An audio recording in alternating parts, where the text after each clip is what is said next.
Hello guys, in this video I'm going to show you how to set the water temperature preferences on the CMAP application.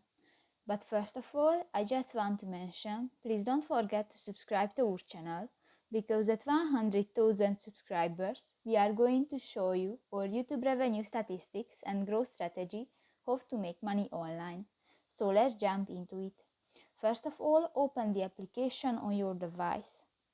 Tap to the home button at the lower left corner of the screen and tap to the settings icon. Next, your email. And go to the water preferences section.